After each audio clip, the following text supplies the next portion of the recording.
Hello friends, this is Pragati Bhatnagar and today in this session we are going to discuss the Negotiable Instruments Act 1881. तो ये वाला जो हमारा session होगा दोस्तों, ये एक बहुत ही कंसाइज सा सेशन है जिसमें हम सारे रेलेवेंट प्रोविजंस जो कि आपके IBPS SO मेंस एग्जामिनेशन को पॉइंट ऑफ व्यू में रखते हुए इम्पोर्टेंट है उन्हें डिस्कस करेंगे। थोड़ा जल्दी जल्दी डिस्कस करेंगे। अगर आपको कुछ भी डाउट हो या कोई एक सेक्शन या कुछ भी पर्टिकुलर प्रोविजंस आपको इन डिटेल जानने हो तो आप डेफिनेटली कमेंट सेक्शन में लिख करके हमें बताइएगा। तो अगर यहाँ पर हमारे लिए जो सबसे इंपॉर्टेंट सेक्शन है दैट इज सेक्शन 13 में डिफाइन करा गया है नेगोशिएबल इंस्ट्रूमेंट्स क्या होते हैं। तो नेगोशिएबल इंस्ट्रूमेंट क्या होते हैं जो एक्ट डिफाइन कर रहा है वो ये डिफाइन कर रहा है, a negotiable instrument is a promissory note, bill of exchange और cheque payable either to order or to bearer. इसको हम अभी लेटर ऑन थोड़ा डिटेल में भी डिस्कस करेंगे दोस्तों। उसके बाद पढ़ते ही जो दिमाग में चीज आती है नेगोशिएशन, ये क्या है। तो नेगोशिएशन जो हमारा सेक्शन 14 बता रहा है वो सेक्शन 14 में ये हमें डिफाइन करा गया है। और नेगोशिएशन इज बेसिकली एक ऐसी चीज जो एक पर्सन से दूसरे पर्सन को ट्रांसफर हो जाए, और इंस्ट्रूमेंट आपका डॉक्यूमेंट। तो इस एक्ट का मतलब है कि ऐसे इंस्ट्रूमेंट्स, ऐसे डॉक्यूमेंट जो एक पर्सन से दूसरे पर्सन को ट्रांसफर हो जाएं। अब हम बात करते हैं जो हमारा नेगोशिएबल इंस्ट्रूमेंट डिफाइन कर रहा है, उसमें उन्होंने 3 बहुत इंपॉर्टेंट टर्म्स बताया जिसके अराउंड ही ये पूरा एक्ट रिवॉल्व करता है। पहला है प्रोमिसरी नोट, सेकेंड है आपका बिल ऑफ एक्सचेंज और थर्ड है आपका चेक। इसके लिए कौन कौन से रेलेवेंट सेक्शन है दोस्तों, वो है सेक्शन आपका 4, 5 एंड 6। आपका सेक्शन 4 जो डिफाइन करता है वो डिफाइन करता है प्रोमिसरी नोट को। Promissory note is basically an unconditional promise in writing to pay a certain sum of money. What is this? An unconditional promise where one person promises to pay another person that he will pay a certain sum of money. Then second आपका आता है bill of exchange. अब bill of exchange क्या होता है? Bill of exchange आपका it's an unconditional order in writing. What is it is? Unconditional order in writing to pay a certain sum of money. And third it's check. Check is basically a bill of exchange drawn on a bank payable on demand. अब उसके बाद दोस्तों हम अगर discuss करें कि कौन कौन से इंपॉर्टेंट सेक्शन है, इसमें आपका सेक्शन 7 इंपॉर्टेंट हो जाता है जो डिफाइन करता है ड्रॉअर कौन होता है, ड्रॉई कौन होता है, acceptor, acceptor of honour and payee. ऊपर से पढ़ लीजिएगा, one time read would be sufficient. Then आपका होल्डर, उसके बाद holder in due course and payment in due course. Payment in due course एक रेलेवेंट सेक्शन है दोस्तों, इसको थोड़ा सा ध्यान से पढ़िएगा कि पेमेंट इन ड्यू कोर्स क्या है। और जहां हम पेमेंट इन ड्यू कोर्स पढ़ते हैं तो इसके साथ एक और सेक्शन हमारा इंपॉर्टेंट हो जाता है जो कि है आपका सेक्शन 85 ऑफ द एक्ट, और ये बात करता है आपका डिस्चार्ज ऑफ बैंकर। इसको हम लेटर डिस्कस करेंगे कि इसका मतलब क्या होता है। तो ये आपके इंपॉर्टेंट सेक्शंस हैं अभी तक। उसके बाद में दोस्तों जो हमारे लिए इंपॉर्टेंट सेक्शन इस एक्ट में आते हैं वो है एक सबसे प्यारा सा सेक्शन जो कि अगर आपने IBPS SO का एग्जाम क्लियर कर लिया तो जो बैंक्स में छुट्टी होती है और आपके दिमाग में आएगा कि ये छुट्टियां कहाँ पे दी गई हैं, तो अगर आप जानोगे ना तो कहीं पे भी जो आपकी छुट्टी है वो बैंक एम्प्लॉयज की, वो आपका नेगोशिएबल इंस्ट्रूमेंट एक्ट गवर्न करता है और वो गवर्न होती है अंडर सेक्शन 25 जो कि डिफाइन करता है हॉलीडे। तो अगर सेक्शन 25 के अंदर वो छुट्टी आ रही है तो आपको वो छुट्टी मिल जाएगी। हम सेक्शन 25 अभी एक बार नीचे भी डिस्कस करेंगे आराम से जब आगे हम पढ़ रहे होंगे। उसके बाद दोस्तों जो सबसे रेलेवेंट सेक्शंस आते हैं वो हैं आपके डिसऑनर ऑफ चेक से रिलेटेड, जो कि डिस्कस करता है आपका part 17 of the act, that is from section 138 to section 142। इनको तो एकदम अच्छे से घोल के ये 5 सेक्शन पढ़ के जरूर जाना, ये काफी इंपॉर्टेंट सेक्शंस हैं। तो और ये हमेशा याद रखना कि आपके जो चैप्टर 17 है that discusses about the penalties in case of dishonour of certain cheques for insufficiency of fund in the account. ये सिर्फ और सिर्फ कब एप्लीकेबल है, when the check is presented and there is insufficient funds in your account and due to that the particular check has been dishonored। अब चलो दोस्तों थोड़ा सा डिटेल में इन प्रोविजंस को डिस्कस कर लेते हैं। तो हमारा जो इंटरप्रिटेशन क्लॉज है वो डिफाइन करता है बैंकर को, और बैंकर का मीनिंग क्या है? Banker includes any person acting as a banker and any post office savings bank. उसके बाद में हम प्रोमिसरी नोट पर आए तो वो वही है, is a instrument in writing. तो इसमें क्या इंपॉर्टेंट है? It's a instrument in writing, not being a bank note or a currency note.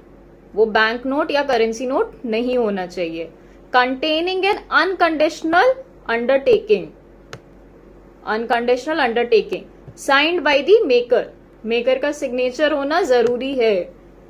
To pay a certain sum of money only to or to the order of a certain person or to the bearer of the instrument.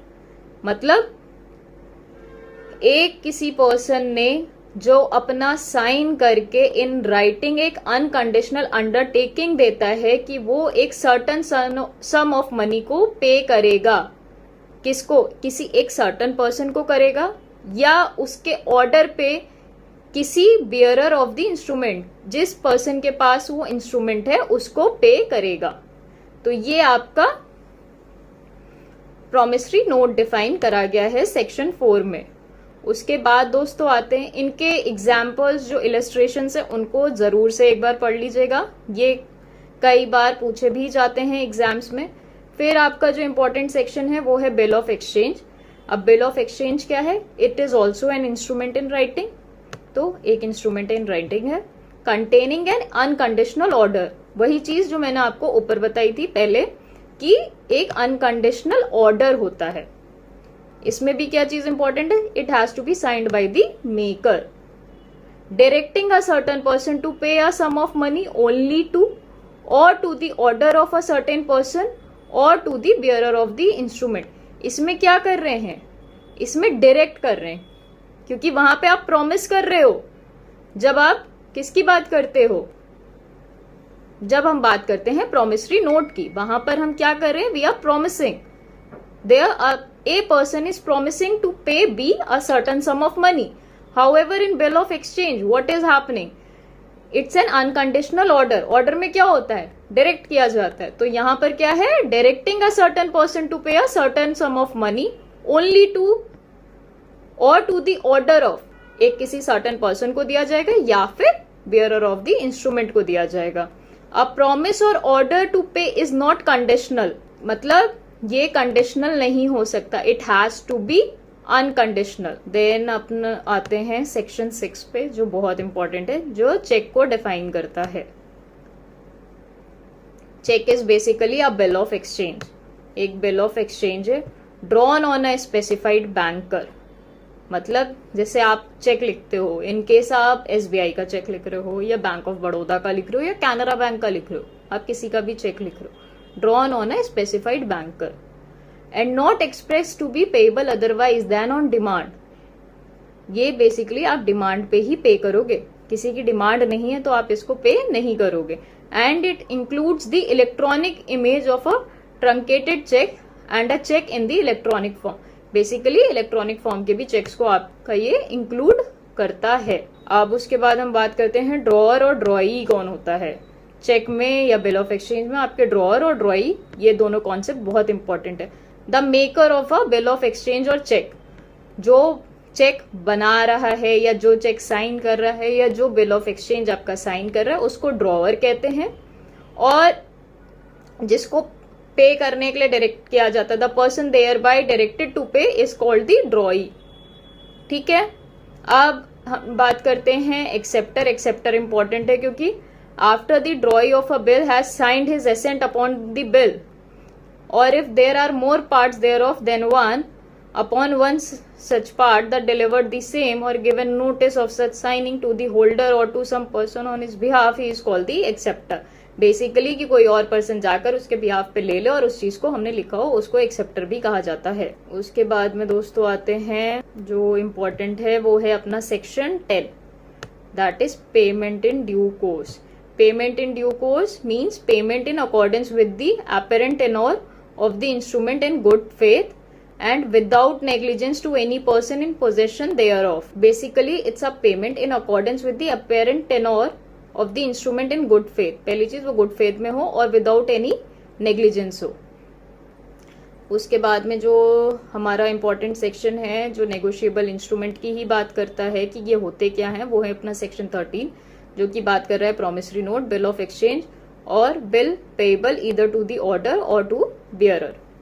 Then जल्दी जल्दी अगर हम discuss करें तो negotiation ये क्या है। Negotiation when a promissory note, bill of exchange और चेक इज ट्रांसफर्ड, जो ये हमारे इंस्ट्रूमेंट है that is transferred to any person so as to constitute that person the holder thereof, the instrument is said to be negotiated। जो मैंने पहले बताया था कि एक पर्सन से दूसरे पर्सन को ट्रांसफर हो रहे हैं वो इंस्ट्रूमेंट, वो डॉक्यूमेंट्स। और हमारे जो इंस्ट्रूमेंट डिस्कस करे गए नेगोशिएबल इंस्ट्रूमेंट एक्ट में वो 3 तरह के करे गए। अब इसके बाद जो सबसे इम्पोर्टेंट चीज आती है अपना चेक बाउंस वाला जो सेक्शन है वो, लेकिन उसके पहले एक हमारा छोटा सा प्यारा सा सेक्शन आता है वो है when day of maturity is a holiday. तो बेसिकली ये कहता है कि जब कभी भी कोई प्रॉमिसरी नोट या बिल ऑफ एक्सचेंज उसकी मेच्योरिटी की जो डेट है वो पब्लिक हॉलीडे है तो ये माना जाएगा कि उसके नेक्स्ट अगला दिन, next preceding day shall be considered कि वो उसका मेच्योरिटी डे है, बिजनेस डे होना चाहिए। और दोस्तों हम चैप्टर 17 जो कि बात कर रहा है हमारा डिसऑनर ऑफ चेक, जिसमें section 138 discusses about dishonour of cheque for insufficiency of funds or otherwise। 139 presumption in favor of holder। Section 40 discusses about defense which may not be allowed in any prosecution under section 138। 141 discusses about offences by companies and 142 discusses about cognizance of offense। ये हम discuss करेंगे हमारे next session में, वो भी एक छोटा सा वीडियो होगा जिसमें हम जल्दी जल्दी सारा अपना chapter 17 which is very relevant under the negotiable instruments act उसको डिस्कस करेंगे। Okay, I hope you like this video and thank you.